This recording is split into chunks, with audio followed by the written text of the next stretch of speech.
আসসালামু আলাইকুম।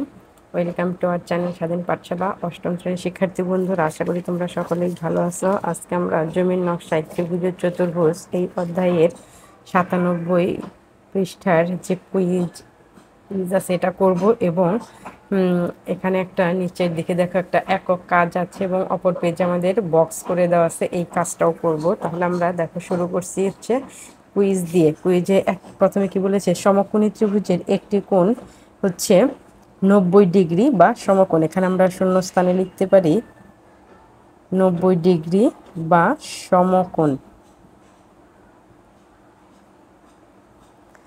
দেখো তারপরে বলেছে সমকোণ সংলগ্ন বাহুদ্বয়ের নাম। দেখো আমরা যদি এই যে ত্রিভুজটা লক্ষ্য করি, এই এ কোণটা হচ্ছে আমাদের সমকোণ। এই সমকোণ সংলগ্ন বাহু দুটার নাম হচ্ছে, একটা হচ্ছে ভূমি এবং একটি হচ্ছে উচ্চতা। তাহলে আমরা এখানে লিখতে পারি সমকোণ সংলগ্ন বাহুদ্বয়ের নাম হচ্ছে ভূমি ও উচ্চতা।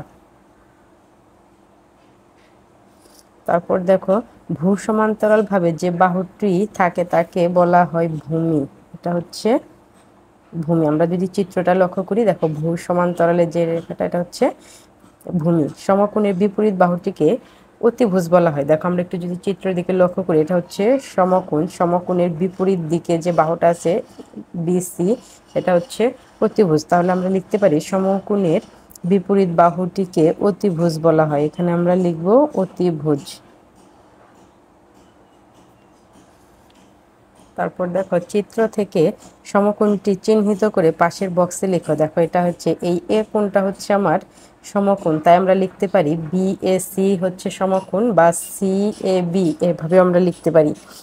তাহলে আমরা এখানে লিখব সমকোণটি হচ্ছে বি এ সি কোণ। সূত্রের সাহায্যে চিত্রে প্রদত্ত ত্রিভুজের ক্ষেত্রফল। দেখো আমরা জানি সমকোণী ত্রিভুজের ক্ষেত্রফলের সূত্র হচ্ছে হাফ ইন্টু ভূমি ইন্টু উচ্চতা। তাহলে এখানে আমরা লিখবো হচ্ছে হাফ ইন্টু, দেখো এখানে ভূমি, ভূমি হচ্ছে আমার সি, তাহলে এখানে আমি লিখবো সি ইন্টু এবং উচ্চতা হচ্ছে বি। তাহলে এখানে উচ্চতার পরিবর্তে আমি লিখবো বি, অর্থাৎ এখানে আমরা লিখতে পারি হাফ সিবি বা বিসি। এই হচ্ছে আমার কুইজ। এবার আমরা চলে যাব নিচের দিকে একক কাজে। দেখো কি বলেছে একক কাজে, প্রত্যেকে নিজ নিজ খাতায় বিভিন্ন আকারের 5টি সমকোণী ত্রিভুজ আঁকো। ত্রিভুজগুলোর নিচে 1 নং ত্রিভুজ, 2 নং ত্রিভুজ ডট ডট 5 নং ত্রিভুজের নাম দাও। ত্রিভুজের বাহুগুলোর উপর বর্গক্ষেত্র অঙ্কন করো। অতঃপর ত্রিভুজের বাহুগুলো মেপে ছক 5.1 পূরণ করো। 5টি ত্রিভুজের বাহুর উপর অঙ্কিত বর্গের ক্ষেত্রফল পরিমাপ করে ক্ষেত্রফলগুলোর মধ্যে সম্পর্ক নির্ণয়ের চেষ্টা করো। দেখো এখানে আমাদের 5টা সমকোণী ত্রিভুজ আঁকাতে হবে এবং একে আমাদের এই ছকটা পূরণ করতে হবে। আমি যে পেজ নিলাম, এখানে একটা আমি সমকোণী ত্রিভুজ আঁকবো। এই হচ্ছে আমার সমকোণী ত্রিভুজ। এই হচ্ছে সমকোণী ত্রিভুজ। এখানে বলছে সমকোণী ত্রিভুজের প্রত্যেকটি বাহুর উপর আমাকে বর্গক্ষেত্র আঁকাতে হবে। তাহলে দেখো আমি এই যে আমার এটা হচ্ছে আমার লম্ব, এই লম্বের উপর আমি একটা বর্গক্ষেত্র আঁকবো। বর্গক্ষেত্র মানে এই বাহুর সমান করে আমাকে 4টা বাহু নিতে হবে। এই হচ্ছে আমার একটা বর্গক্ষেত্র। এটা আমি ধরে নিচ্ছি 8। তাহলে আমার এই প্রত্যেকটি বাহুই হবে হচ্ছে 8 সেন্টিমিটার করে। আবার দেখো ভূমি বরাবর আমি আর একটা বর্গক্ষেত্র আঁকবো। আমার ভূমিটা যদি 6 সেন্টিমিটার হয়, তাহলে দেখো এখানে এই প্রত্যেকটি বাহুই হচ্ছে আমার 6 সেন্টিমিটার। এবার এই যে অতিভুজের উপর আমি একটু বর্গক্ষেত্র আঁকবো।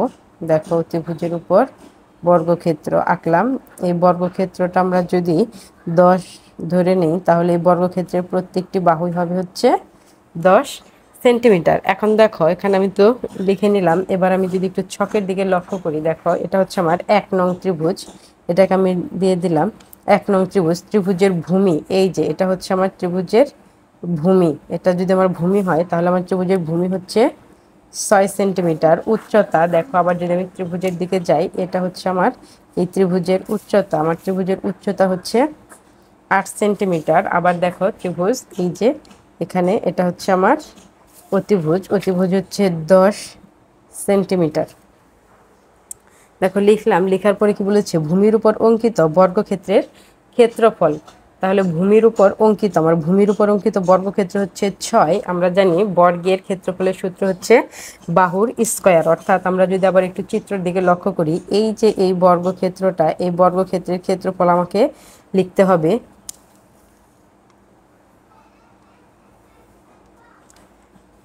দেখো আমরা যদি ভূমির দিকে লক্ষ্য করি, এই হচ্ছে আমার ভূমি, ভূমি বরাবর এই হচ্ছে আমার বর্গক্ষেত্র আমরা জানি এই বর্গক্ষেত্রের ক্ষেত্রফল আমাকে বের করতে হবে। আমরা জানি বর্গক্ষেত্রের ক্ষেত্রফলের সূত্র হচ্ছে বাহুর স্কয়ার, অর্থাৎ এটার ক্ষেত্রফল হবে হচ্ছে 6 স্কয়ার, অর্থাৎ 6 স্কয়ার মানে হচ্ছে 36। তার মানে এই ভূমির উপর যে বর্গক্ষেত্রটা আছে এটার ক্ষেত্রফল হবে হচ্ছে 36, অর্থাৎ আমরা এখানে পারি 36, যেহেতু 6 আছে 6 কে স্কয়ার করলে হয় 36। আবার দেখো উচ্চতার উপর, আবার যদি আমরা চিত্রটা দেখি, দেখো এই হচ্ছে আমার উচ্চতার উপর যে বর্গক্ষেত্রটা আছে এইটার ক্ষেত্রফল আমরা বের করবো। এটার ক্ষেত্রফল হচ্ছে 8 স্কয়ার, অর্থাৎ 8 কে স্কয়ার করলে হয় 64। তাহলে এখানে হবে হচ্ছে 64 বর্গ একক। এবার হচ্ছে অতিভুজের উপর অঙ্কিত বর্গক্ষেত্রের ক্ষেত্রফল। দেখো এই যে আমার চিত্র আবারও দেখাচ্ছি আমি, এই হচ্ছে আমার অতিভুজ এবং অতিভুজের উপর অঙ্কিত বর্গক্ষেত্র হচ্ছে এটা। এই বর্গক্ষেত্রের ক্ষেত্রফল হবে 10 স্কয়ার, অর্থাৎ 100। তাহলে অতিভুজের উপর অঙ্কিত বর্গক্ষেত্রের ক্ষেত্রফল হবে হচ্ছে 100 বর্গ সেন্টিমিটার। এখন দেখো সেখানে কি বলেছে, ক্ষেত্রফলগুলোর মধ্যে সম্পর্ক। আমরা যদি ক্ষেত্রফলগুলোর মধ্যে সম্পর্ক একটু লিখতে যাই, তাহলে এখানে আমি লিখতে পারি ভূমি স্কয়ার যোগ হচ্ছে লম্ব স্কয়ার সমান হচ্ছে অতিভুজ স্কয়ার। অতিভুজটাকে আমি এখানে অতি লিখে দিলাম, অতিভুজ স্কয়ার। তাহলে এই হচ্ছে দেখো 1 নং ত্রিভুজটা। এবার আমরা চলে যাব 2 নং ত্রিভুজে। 2 নং ত্রিভুজ এখানে আমি দিয়ে দিলাম 2 নং ত্রিভুজ। দেখো এখানে আমি এই হচ্ছে আমার 2 নং ত্রিভুজ, আমি আগেই এটাকে এঁকে নিয়েছিলাম। দেখো এই হচ্ছে আমার লম্ব, এখানে কিন্তু আমি একটু ভূমি আর উচ্চতাটা একটু চেঞ্জ করে দিয়েছি, মানে লম্ব 6 দিয়েছি এবং ভূমি হচ্ছে 8 দিয়েছি। তাহলে দেখো এখানে আমি সরাসরি লিখে দিব, এখানে আমার ভূমি, দেখো চিত্র যদি দেখি ভূমি হচ্ছে আমার 8, তাহলে এখানে আমি লিখবো হচ্ছে ভূমি 8। আবার দেখো উচ্চতা হচ্ছে 6 এবং অতিভুজ হচ্ছে 10, তাহলে উচ্চতা হচ্ছে 6, অতিভুজ হচ্ছে 10। তাহলে ভূমির উপর অঙ্কিত অর্থাৎ 8 স্কয়ার। এবার আর আমি চিত্রের দেখাচ্ছি না, সরাসরি আমি লিখে দিচ্ছি 8 কে স্কয়ার করলে হয় 64। 6কে উচ্চতার উপর অঙ্কিত বর্গক্ষেত্রের ক্ষেত্রফল 6 কে স্কয়ার করলে হয় 36 এবং অতিভুজের উপর অঙ্কিত বর্গক্ষেত্রের ক্ষেত্রফল হবে হচ্ছে 100। দেখো ক্ষেত্রফলগুলোর মধ্যে সম্পর্ক, এখানে আমার যে সম্পর্কটা হয়েছে এখানে আমার সেম সম্পর্কই হবে, তাই এখানে আর আমি লিখব না, ডট ডট দিয়ে দিলাম। এবার আমি চলে যাব হচ্ছে আমার 3 নং সমকোণী ত্রিভুজে। এই হচ্ছে আমার 3 নং সমকোণী ত্রিভুজ। দেখো এটা হচ্ছে আমার লম্ব হচ্ছে 8, ভূমি হচ্ছে 15 এবং অতিভুজ হচ্ছে 17। তাহলে দেখো আমি একটু লিখে নিচ্ছি, লম্ব 8, ভূমি হচ্ছে 15, তাহলে এখানে আমি লিখবো হচ্ছে ভূমি হচ্ছে 15, উচ্চতা হচ্ছে 8 এবং অতিভুজ হচ্ছে আমার 17। তাহলে এটাকে যদি আমরা করি, দেখো 15 কে স্কয়ার করলে হয় হচ্ছে 225। তাহলে 15 কে স্কয়ার করলে ভূমির উপর যেহেতু 15 কে স্কয়ার করলে হয় হচ্ছে আমার 225। আবার উচ্চতা হচ্ছে আমার এখানে 8 কে স্কয়ার করলে হয় 64। আবার দেখো এখানে হচ্ছে অতিভুজ স্কয়ার 17 কে স্কয়ার করলে হয় হচ্ছে 2, 8, 9। এখানে 64, আমি বাংলায় লিখে ফেলেছি, এটাকে আমি একটু ইংলিশে লিখে দিচ্ছি 64। প্রথমে এখানেও দেখো সেম ভুল করে ফেলেছি, আমি এখানে লিখে দিচ্ছি 36, 64, 6, 4। এখানেও সেম 6, 4, এখানে 36। তাহলে 3 নং দেখো হয়ে গেল। এখানেও ক্ষেত্রফলগুলোর মধ্যে সম্পর্ক সেম একই হবে, আমি ডট ডট দিয়ে দিলাম। দেখো এখানে আমি সম্পর্কটা যদি বিশ্লেষণ করিনি, দেখো এখানে যদি আমরা একটু লক্ষ্য করি, আমার যে ভূমির উপর অঙ্কিত বর্গক্ষেত্রের ক্ষেত্রফল এবং লম্বের উপর বা উচ্চতার উপর অঙ্কিত বর্গক্ষেত্রের ক্ষেত্রফল, এই দুটো ক্ষেত্রফল যদি আমি যোগ করি দেখো 100 হবে, এবং অতিভুজের উপর যে বর্গক্ষেত্রটা অঙ্কন করেছি সেটার ক্ষেত্রফলও আমার 100 হয়েছে। তাহলে এই সম্পর্কটা আমরা এভাবে লিখতে পারি, ভূমি স্কয়ার যোগ লম্ব স্কয়ার অর্থাৎ 36 যোগ 64 সমান হচ্ছে অতিভুজ স্কয়ার অর্থাৎ অতিভুজ হচ্ছে 100, এখানে হচ্ছে 100। আমরা যদি একটু এই যে আমার প্রথম যে চিত্রটা আমি এঁকেছিলাম দেখো, সমকোণী ত্রিভুজের অতিভুজের উপর অঙ্কিত বর্গক্ষেত্রের ক্ষেত্রফল অর্থাৎ এই হচ্ছে আমার সমকোণী ত্রিভুজ, এই ত্রিভুজের অতিভুজের উপর অঙ্কিত বর্গক্ষেত্র হচ্ছে আমার এটার ক্ষেত্রফল দেখো আমরা কিন্তু বের করেছিলাম 10 কে স্কয়ার করলে হয় 100। তারপর আবার দেখো অপর দুই বাহুর উপর অঙ্কিত বর্গক্ষেত্রের ক্ষেত্রফলের সমষ্টির সমান অর্থাৎ যোগফলের সমান অপর দুই বাহু অর্থাৎ উচ্চতার উপর এবং ভূমির উপর অঙ্কিত বর্গক্ষেত্রের ক্ষেত্রফল অর্থাৎ এটাকে ক্ষেত্রফল হচ্ছে 64, এটার ক্ষেত্রফল হচ্ছে 36, এই দুইটা যদি আমরা যোগ করি তাহলে কিন্তু আমার 100 হয়। অপর দিকে দেখো অতিভুজের ক্ষেত্রফলটাও আমার 100 হয়েছে অর্থাৎ এই দুইটা বাহুর ক্ষেত্রফলের সমষ্টি সমান হচ্ছে এই বাহুর উপর অঙ্কিত ক্ষেত্রফলের সমষ্টি, অর্থাৎ কোনো সমকোণী ত্রিভুজের অতিভুজের উপর অঙ্কিত বর্গক্ষেত্রের ক্ষেত্রফল অপর দুই বাহুর উপর অঙ্কিত বর্গক্ষেত্রের ক্ষেত্রফলের সমষ্টির সমান, যেটাকে আমরা পিথাগোরাসের উপপাদ্যও বলতে পারি। এখন আমরা যদি সমকোণী ত্রিভুজের অতিভুজ সি এবং অপর দুই বাহু এ ও বি ধরি তবে আমরা লিখতে পারি এ স্কয়ার প্লাস বি স্কয়ার সমান হচ্ছে সি স্কয়ার। এখন দেখো এই যে আমার সমকোণী ত্রিভুজ, এটাকেই যদি আমরা একটু গাণিতিকভাবে লিখি দেখো, এবার আমরা যাব হচ্ছে আমার 4 নং ত্রিভুজে। দেখো 4 নং ত্রিভুজটা কি, এখানে 4 নং ত্রিভুজের ভূমি হচ্ছে 10, লম্ব হচ্ছে অর্থাৎ উচ্চতা হচ্ছে 5 এবং অতিভুজ হচ্ছে 5√5, এটা আমরা করব। তাহলে দেখো আমি এখানে লিখে নিচ্ছি, আমার ভূমি হচ্ছে 10, উচ্চতা হচ্ছে 5 এবং অতিভুজ হচ্ছে 5√5। দেখো ভূমির উপর অঙ্কিত বর্গক্ষেত্রের ক্ষেত্রফল 10 কে স্কয়ার করলে হবে 100, উচ্চতার উপর অঙ্কিত বর্গক্ষেত্রের ক্ষেত্রফল 5 কে স্কয়ার করলে হবে 25 এবং অতিভুজের উপর অঙ্কিত বর্গক্ষেত্রের ক্ষেত্রফল 5√5 করলে এটাকে যদি আমরা দেখো স্কয়ার করি, এখানে আমি একটু দেখিয়ে দিচ্ছি, 5√5 কে যদি আমরা স্কয়ার করি দেখো 5 কে স্কয়ার করলে হয় 25 গুণন √5 কে আমি আলাদা স্কয়ার দিয়ে দিলাম। দেখো এখানে 25 গুণন, আমরা জানি স্কয়ার আর রুট আমাদের কাটাকাটি হয়ে যায়, তাই এখানে থাকবে 5,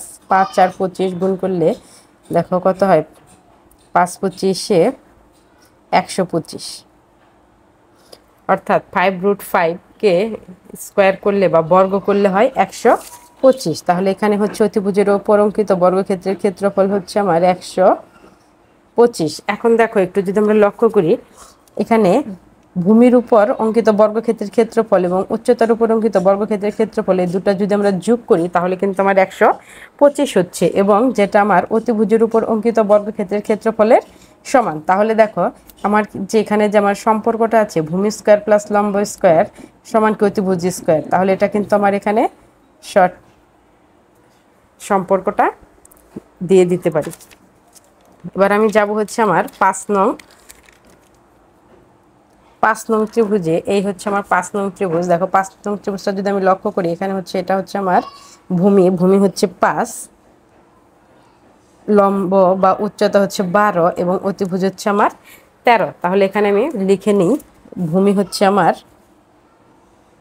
5, উচ্চতা হচ্ছে 12 এবং অতিভুজ হচ্ছে 13। দেখো 5 কে স্কয়ার অর্থাৎ ভূমিটাকে স্কয়ার করলে হয় 25, উচ্চতাটাকে স্কয়ার করলে হয় 144 এবং 13 অর্থাৎ অতিভুজকে স্কয়ার করলে হয় 169।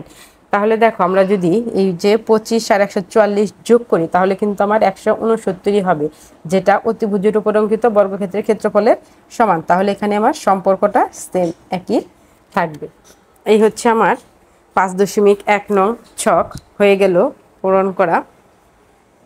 দেখো নিচে আমরা একটু যদি দেখি, ক্ষেত্রফলগুলোর মধ্যে কোনো সম্পর্ক খুঁজে পেলে কি তোমরা যদি সঠিকভাবে বাহুর দৈর্ঘ্য পরিমাপ করো তবে নিশ্চয়ই একটি সম্পর্ক পেয়ে থাকবে। তবে বাহুগুলোর দৈর্ঘ্য পরিমাপ অতি সূক্ষ্মভাবে নির্ণয় করতে না পারার কারণে সম্পর্ক নির্ণয়ে আসন্ন মান ব্যবহার করতে হতে পারে সম্পর্কটি বক্সে দেওয়া হলো। তোমরা অনুসন্ধানের ফলাফলের সঙ্গে মিলিয়ে দেখো।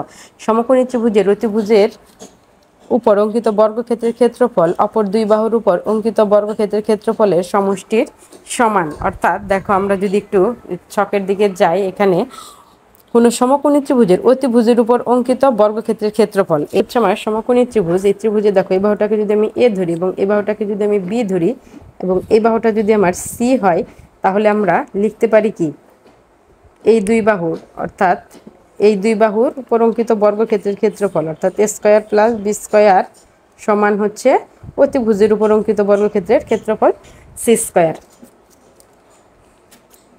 অষ্টম শ্রেণীর শিক্ষার্থী বন্ধুরা, আশা করি তোমরা বুঝতে পেরেছ। আমার ভিডিওটি যদি তোমাদের ভালো লেগে থাকে তাহলে একটি লাইক করবে এবং আমার চ্যানেলে যদি তোমরা নতুন দর্শক হয়ে থাকো তাহলে অবশ্যই সাবস্ক্রাইব করবে। ধন্যবাদ সকলকে। আসসালামু আলাইকুম।